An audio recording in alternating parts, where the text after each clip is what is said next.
Now, both companies have faced criticism that their drivers would not share in the potential wealth generated by their anticipated IPOs, and that's because drivers are considered independent contractors, not employees. So this would be a way essentially to give them access and recognize their role in building these platforms. I'm told that Uber and Lyft are planning to give some of their most active and longest serving drivers a cash award and the option to buy stock in their listings. The Journal reporting that Lyft is planning to give drivers who have logged at least 10,000 rides on the platform $1,000 that can be kept or used to pay for IPO shares. A source tells me that Uber's program would be similarly structured to reward drivers based on length and service and number of trips, and also says that it would apply to a larger proportion of its drivers. Now, that could be big money for both companies that, remember, are already very unprofitable. In the U.S., Uber says it has over 900,000 monthly active drivers and couriers, while Lyft has last said that it has 1.4 million in total. So not apples to apples here, but still a huge fleet.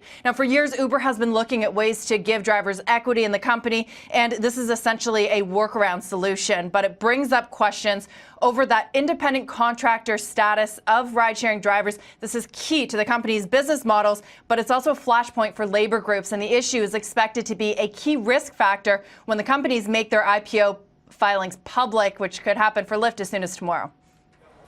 Yeah, Deirdre, I mean, you just brought up to me sort of the key factor in all of this. Yes, it would cost both of these companies money to offer these cash awards and options for their drivers to buy into these IPOs, but it's still a heck of a lot cheaper than converting them over to employees rather than independent contractors, right?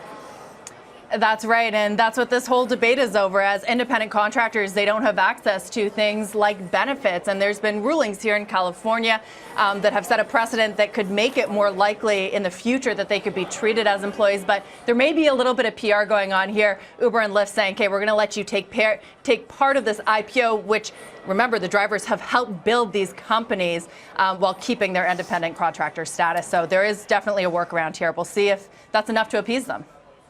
Okay, Deirdre, thanks very much. Would be interesting. Could be as soon as tomorrow, Morgan, getting that Lyft IPO detail. It'd be great to see the numbers, quite how unprofitable they are. It would be, and I'm not convinced that some of those drivers would actually want to be employees, since many of them, I know, at least here in the New York area, work for multiple. Exactly.